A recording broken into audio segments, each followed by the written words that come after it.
দিকে এখন মহাপ্রসাদ পেয়ে আমরা এখানেই রাত্রি অতিবাহিত করব।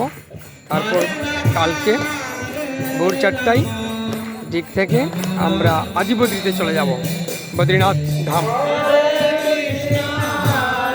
কীর্তন হচ্ছে, ভোগ লাগিয়েছে ঠাকুরের, এরপরে কীর্তন শেষে আমরা এখানে প্রসাদ পাবো।